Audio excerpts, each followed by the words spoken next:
সিদ্দিকী ভোটে হেরেছে তো আব্বাস সিদ্দিকীর উপরে মনে হয় দাদা হুজুর নারাজ আছে।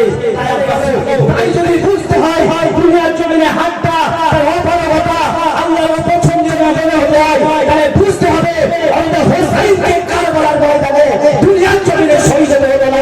আল্লাহ হোসাইনকে কারবালার ময়দানে শহীদ করে বুঝিয়ে দিয়েছে, এই বান্দা তোমার জন্য দুনিয়া নয়, তোমার জন্য আমি রহমতের জান্নাত রেখে দিয়েছি। এটা চলে গেল যাবে না। আমি আপনাদের কাছে এতটুকু বলতে চাই, শুনে রেখে দেবেন।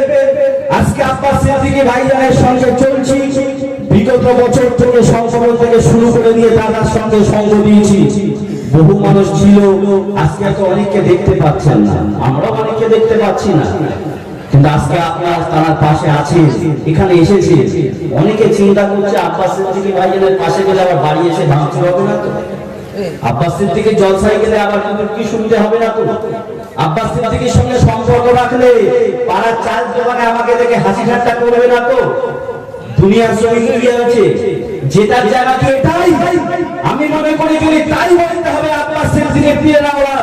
অনেকে মনে করছে আব্বাস সিদ্দিকী দাদা হুজুরের আওলাদ, আব্বাস সিদ্দিকী এত আল্লাহ ওয়ালা, আব্বাস সিদ্দিকীর মুখে দাড়ি আছে, আব্বাস সিদ্দিকীর মাথায় টুপি আছে, আব্বাস সিদ্দিকী আশিকি রাসূলের দাবি করে থাকে, আব্বাস সিদ্দিকী নবীর জন্য গলা ফাটিয়ে থাকে, আব্বাস সিদ্দিকী কেন ভোটে হেরে গেল। তাই যদি বুঝতে হয় দুনিয়ার জমিনে হাতটা তার অপারগতা আল্লাহর অপছন্দের মনে হতে হয়, তাহলে বুঝতে হবে আমাদের হোসাইনকে কারবালার ময়দানে দুনিয়ার জমিনে শহীদ হতে হবে না। আল্লাহ হোসাইনকে কারবালার ময়দানে শহীদ করে বুঝিয়ে দিয়েছে, এই বান্দা তোমার জন্য দুনিয়া নয়, তোমার জন্য আমি রহমতের জান্নাত রেখে দিয়েছি। এটা চলে গেল যাবে না।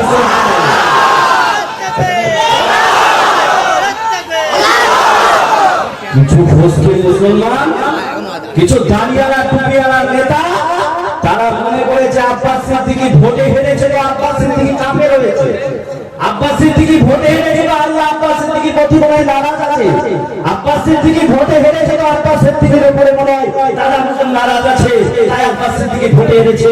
তাহলে হোসাইনকে গেল কারবালার ময়দানে শহীদ হতে হয়েছিল, তার প্রতি কি আল্লাহ নারাজ ছিল নাকি?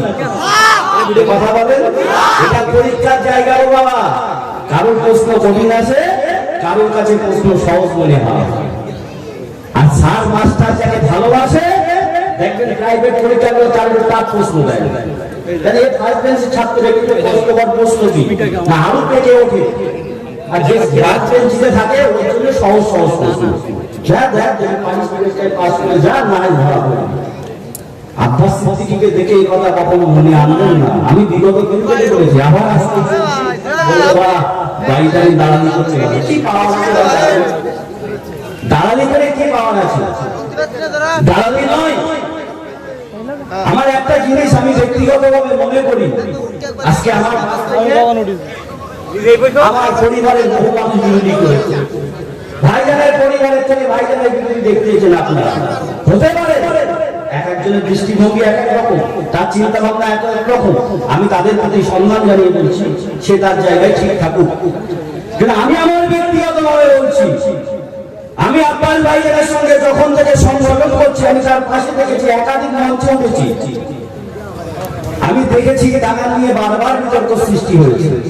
আমি একদা একটা মজলিসে বলেছিলাম, একটা মিটিং এ বলেছিলাম যে অনেক জায়গায় বলেছি আব্বাস সিদ্দিকী যেখানে যায় ঝামেলা হয়।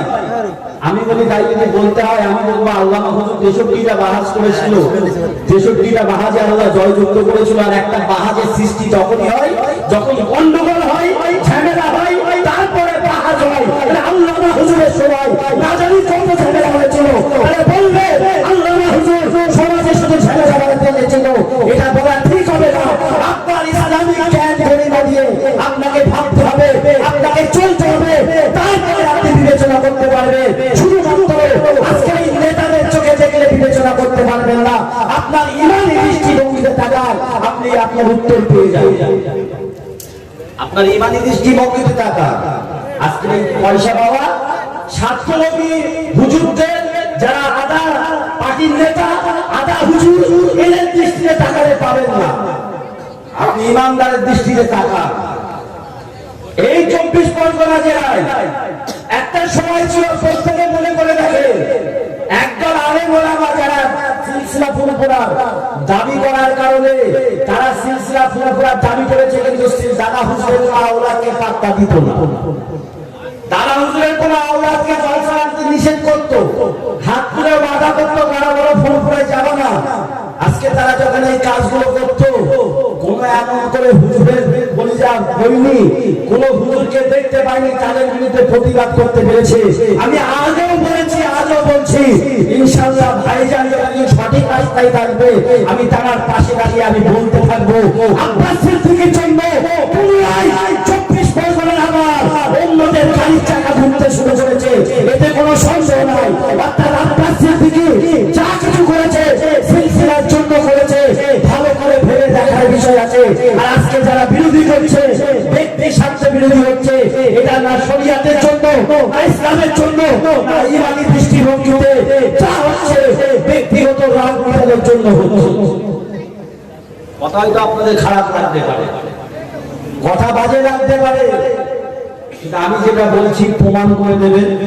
আব্বাস ভাই কোথায় আপনাদের ইমানি ক্ষতি করিয়েছে, কোথায় আপনার গ্রামে ভাঙন ধরিয়েছে, কোথায় আপনার মা বোনের ইজ্জত লুটিয়েছে, আপনাকে প্রমাণ দিতে হবে। আপনি যদি বলেন ভাই আব্বাস ভাই রাজনীতি করতে গিয়ে বহু ছেলে মার খেল, বহু ঘর বাড়ি ভাঙলো, আমি বলি ভাই কোথায় লেখা আছে রাজনীতি সংবিধানে ভোট হওয়ার পরে তার ঘর বাড়ি ভাঙতে হবে? এটা কি ইন্ডিয়ান সংবিধানে আছে? ভারতীয় সংবিধানে এটা আছে? যারা করেছে অন্যায় করেছে। তোমরা বলছো আমরা ভোটে জিতবো, ভালো কথা ভাই, আপনি মাঠে নেবে বলছেন আমি জিতবো, আপনাকে জিততে গেলে কাউকে হারাতে হবে তো, তাহলে আপনি তো অপরাধ কাউকে নামতে দেবেন, 11টা প্লেয়ারকে মাঠে নামতে দেবেন? আপনি বলছেন আমি জিতবো, কিন্তু মাঠে কেউ নামলে ঠ্যাং ভেঙে দেবে। আপনি বলছেন আমি জিতবো, মাঠে কেউ নামলে ঠ্যাং ভেঙে দেবো। তাহলে তুমি খেলার জন্য আহ্বান করছো, কিন্তু তুমি কাউকে মাঠে নামতে দেবে না।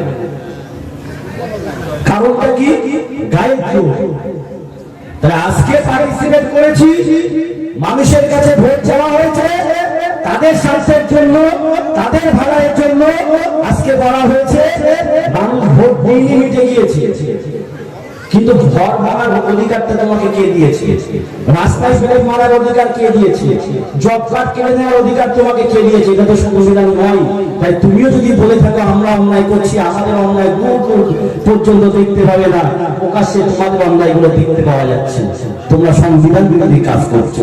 আব্বাস ভাই যদি বলে থাকে মুসলমান মুসলমান করছে, অনেকের মনে হচ্ছে এত মুসলমান মুসলমান করে আব্বাস ভাই মনে হয় কমনাল টাইপের নাকি? আব্বাস ভাই কমনাল টাইপের নাকি? ভাই একটুখানি আপনাদের বোঝানোর জন্য একটুখানি বলি, একটা উদাহরণ দিচ্ছি, কতটা যুক্তিযুক্ত হবে আমি জানি না। ধরেন এই এলাকায় একটা ছেলে পড়াশোনায় খুব ভালো, তার নাম কি? তার নাম সুরজিৎ। আমি বাড়িতে দেখেন আমাকে জিজ্ঞেস করো ভাই তোমার ওই এলাকায় ভালো স্টুডেন্ট কি? আমি বললাম সুরজিৎ। ছেলেটার নাম শুনে চিন্তা হচ্ছে হিন্দু নাম, হিন্দু ছেলে। আমি বললাম সুরজিৎ। ভাই তোমার এলাকায় খেলাধুলো ভালো কি? আমি বললাম সুরজিৎ। ভাই তোমার এলাকায় ভালো পরিবার কার? আমি বললাম সুরজিৎদের পরিবার। যা কিছু হচ্ছে সবকিছু মিলেমিশে দেখছি সেই নামটা বারবার ওই হিন্দু ছেলেটার নাম আসছে সুরজিৎ। ওর ভাড়ায় আছে তাই নাম হচ্ছে, তাই আমার নাম নিতে হয়েছে। আমি বাইরে স্টেজের উপরে ওখানে কথা বললাম, আমার কিছু মুসলিম ভাই বলছে দেখেছো বাইরে কেন হিন্দুদের উপর টান টান ভাব, সবসময় হিন্দু ছেলেটার নাম বলতে একটা মুসলিম বলবো। আমি বললাম ভাই যে আমার কমের ছেলেটা ভালো পাচ্ছে না, তার নামটা বলবো কি করে? আমাকে নিউট্রাল জায়গায় থাকতে গেলে আমাকে তো একটা নাম নিতে হচ্ছে, এটা সঠিক সেটা দিলাম। তার নেবার পরে দেখছি বারবার হিন্দু ছেলেটারই নাম আসছে, আমার দোষ তো, যেটা বাস্তব আমি সেটা বলছি। এবার কথা আমি একটু ঘুরিয়ে বলি, আব্বাস ভাই কমনাল কেন? আব্বাস ভাই বলে দাঙ্গাকারীদের গলা আলু দিতে হবে। আব্বাস ভাই বলে এনআরসি ইন্ডিয়া যারা করতে গিয়ে নিরীহ মানুষের ঘর খাবার কারা চিন্তা করে তাদের কাছ থেকে দাঁড়াতে হবে। আব্বাস ভাই যারা বলে যারা সংবিধান বিরোধী কাজ করে তাদেরকে মারতে হবে। আব্বাস ভাই এই কথাগুলো বলেছে, এই কাজগুলো করছে। আব্বাস ভাই এই কথাগুলো বলার পরে বারবার যখন আব্বাস ভাই প্রতিবাদ করছে, কোথায় প্রতিবাদ আসছে ভালো করে বুঝে নেন। প্রতিবাদ কেন করছে? কোরআনের বিরুদ্ধে আইন পার করছে, তিন গালাকে আব্বাস ভাই প্রতিবাদ করছে। কাদের হয়ে প্রতিবাদ মনে হচ্ছে? মুসলমানের হয়ে প্রতিবাদ মনে হচ্ছে। মাদ্রাসা ভাঙছে, কাদের মাদ্রাসা? মুসলমানের মাদ্রাসা। প্রতিবাদ কে করছে? আব্বাস সিদ্দিকী করছে। কাদের জন্য মনে হচ্ছে? মুসলমানের জন্য মনে হচ্ছে। আজকে ত্রিপুরায় মসজিদ আগুন ধরাচ্ছে, প্রতিবাদ করছে কে? আব্বাস সিদ্দিকী করছে। কার মনে হচ্ছে? মুসলমানের জন্য মনে হচ্ছে প্রতিবাদ কে করছে? আব্বাস সিদ্দিকী করছে। আরে ভাই, মুসলমান বারবার মার খায় আর প্রতিবাদ করতে গেলে তো মুসলমানের হয়ে করে হচ্ছে। এটা আমার পক্ষপাতিত্ব নয়, এটাই বাস্তব চিত্র। মুসলমান মার খাচ্ছে, তাই আমাকে বলতে হচ্ছে এটা পক্ষপাতিত্ব নয়, এটা আপনাদের ধারণা ভুল হচ্ছে। মারছে কারা? তারা মধ্যে সত্যি মারছে কারা? তারা সমাজ বিরোধী মারছে কারা? তারা মানুষ বিরোধী। এদের কোনো জাত হয় না, এদের কোনো ধর্ম হয় না। এটাকে গলায় টেনে দিয়ে হিন্দু বলে আব্বাস ভাইকে মুসলিম কমনাল তকমা দেওয়াটা এটা একটা ষড়যন্ত্র ছাড়া কিছু নয়। কথা ঠিক বলেছি না? কথা বুঝে এসেছে? প্রতিবাদ কার জন্য করব? আমার এলাকায় মন্দির ভাঙতে তো বলবো, মন্দির ভেঙেছে, ভিতরের জন্য মন্দির কেন ভাঙবো? তো মন্দির তো ভাঙছে না, ভাঙছে মসজিদ। ঠাকুর তো ভাঙছে না, ভাঙছে মাদ্রাসা।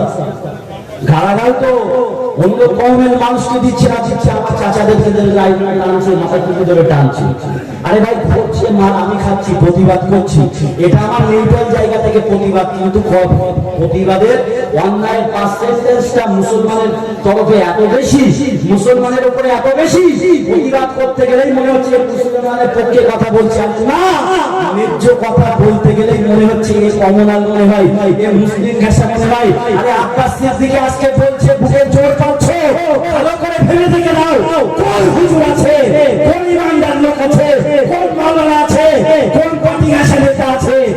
পুরাই মসজিদ গুলো চলছে, কে প্রতিবাদ করেছে? কলজে জ্বলে না? কষ্ট হয় না? আল্লাহর দরবারে কৈফিয়ত দিতে হবে না? আমি একটা উদাহরণ দিয়েছিলাম ভাই, প্রতিবাদ তিন রকম ভাবে করা যায়। হাত দিয়ে করা যায়, মুখ থেকে করা যায়, অন্তর থেকে করা যায়। অন্তর থেকে ঘৃণাটা করা যায়। আমরা কোন কাতারে দাঁড়াবো? প্রতিবাদ কোথায় করছি? কাদেরকে সন্তুষ্ট করার চেষ্টা করছি? কেননা